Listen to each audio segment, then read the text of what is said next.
नमस्कार, Chanakya IAS academy के daily current affair session में आपका स्वागत है। आज है 15 नवंबर और 15 नवंबर से जितने भी महत्वपूर्ण प्रश्न बनते हैं हम उन पर चर्चा करेंगे। हमारा आज का पहला प्रश्न है, हाल ही में किस संस्थान ने टोल ऑपरेट ट्रांसफर बंडल 14 की आगामी बोली के मुद्रीकरण के लिए बीमा जमानत बॉन्ड स्वीकार किया है? NHAI, NWAI, HOAI या फिर इनमें से कोई नहीं? तो अभी हाल ही में NHAI यानी national highway authority of India ने टोल ऑपरेट ट्रांसफर बंडल की आगामी बोली के लिए जमानत बॉन्ड स्वीकार किया है। भारतीय राष्ट्रीय राजमार्ग प्राधिकरण ने टोल ऑपरेट ट्रांसफर बंडल 14 की आगामी बोली के मुद्रीकरण कार्यक्रम के लिए बीमा जमानत बॉन्ड स्वीकार कर लिया है। यह पहली बार होगा जब इस नवोन्मेषी उपकरण का उपयोग सड़क बुनियादी ढांचा क्षेत्र में बोलियों के मुद्रीकरण के लिए बैंक गारंटी के रूप में किया जा रहा है। NHAI ने पहल को लागू करने के लिए highway operators association of India, SBI general insurance और AON यानी इंडिया इंश्योरेंस के साथ सहयोग किया है। हमारा आज का अगला प्रश्न देखेंगे, हाल ही में किस संस्था ने गैर बैंक वित्तीय कंपनी क्षेत्र पर ध्यान केंद्रित करते हुए भारत वित्त रिपोर्ट का पहला संस्करण जारी किया है? RBI, CAFRAL, NBFC या फिर इनमें से कोई नहीं? तो अभी हाल ही में CAFRAL ने वित्तीय कंपनी क्षेत्र पर ध्यान केंद्रित करते हुए भारत वित्त रिपोर्ट का पहला संस्करण जारी किया है। भारतीय रिजर्व बैंक द्वारा स्थापित एक स्वतंत्र निकाय centre for advanced financial research and learning यानी CAFRAL ने गैर बैंक वित्तीय कंपनियों क्षेत्र पर ध्यान केंद्रित करते हुए भारत वित्त रिपोर्ट का पहला संस्करण जारी किया है। रिपोर्ट NBFC क्षेत्र का एक व्यापक मूल्यांकन प्रदान करती है, जिसे आमतौर पर छाया बैंकिंग क्षेत्र के रूप में जाना जाता है, जो चल रहे सुधारों पर प्रकाश डालता है और उभरते जोखिमों की पहचान करता है।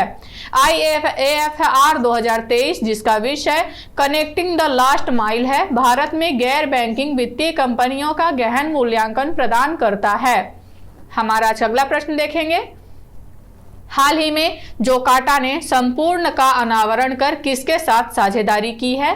सिडबी, ICICI, RBI या फिर इनमें से कोई नहीं? तो अभी हाल ही में जोकाटा ने सिडबी के साथ साझेदारी कर संपूर्ण का अनावरण किया है। जोकाटा, जो कि एक वित्तीय सलाहकार और प्रौद्योगिकी कंपनी है, ने MSME विकास के लिए प्रमुख वित्तीय संस्थान भारतीय लघु उद्योग विकास बैंक यानी सिडबी के साथ मिलकर MSME आर्थिक गतिविधि सूचकांक संपूर्ण पेश किया है। संपूर्ण एक सापेक्ष आयाम समायोजित समग्र प्रसार सूचकांक है।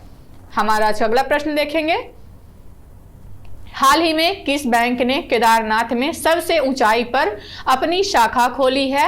SBI, Canara bank, Kotak bank या फिर इनमें से कोई नहीं?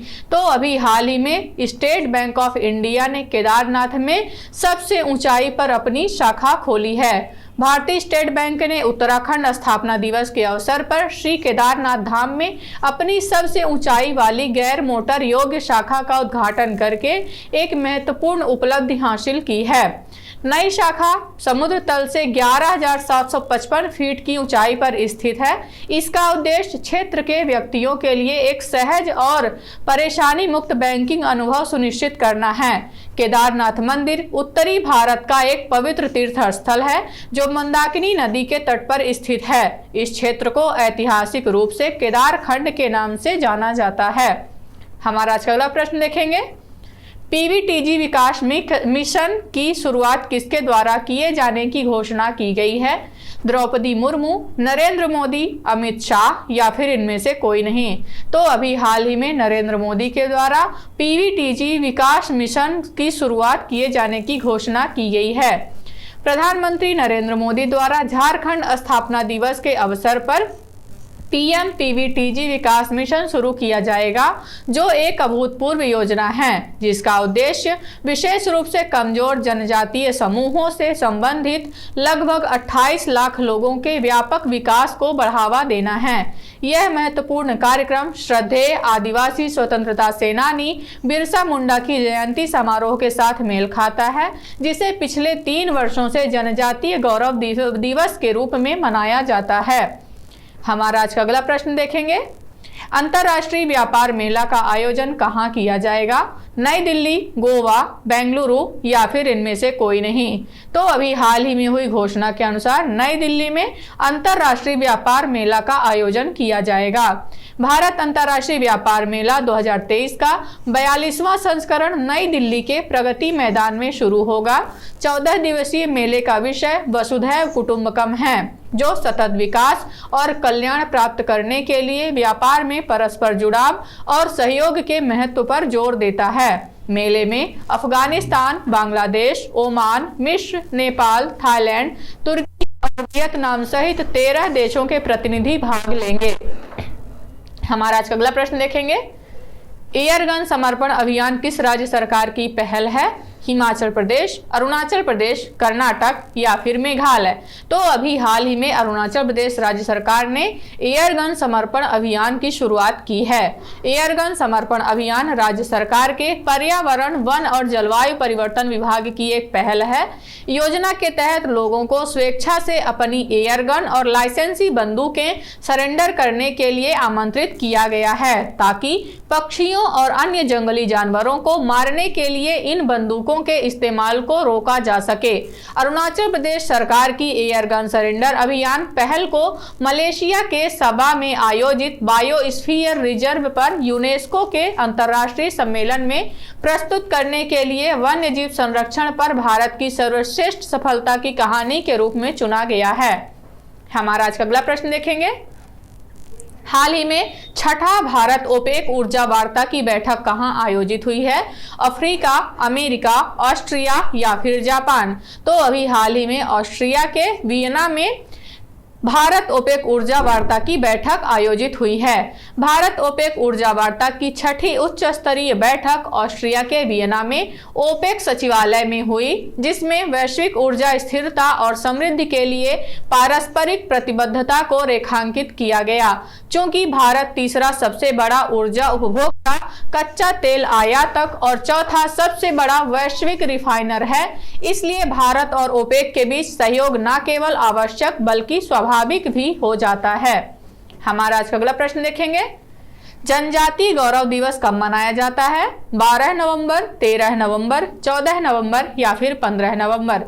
तो आज है 15 नवंबर और 15 नवंबर को ही जनजातीय गौरव दिवस के रूप में मनाया जाता है।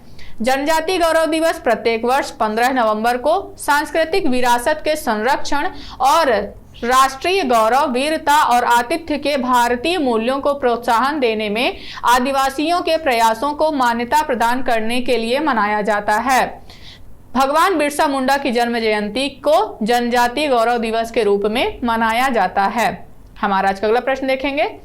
हाल ही में किस मंत्रालय द्वारा पीएम किसान भाई पहल की शुरुआत करने की योजना बनाई जा रही है? खाद्य एवं उपभोक्ता मंत्रालय, कृषि मंत्रालय, किसान कल्याण विभाग या फिर इनमें से कोई नहीं।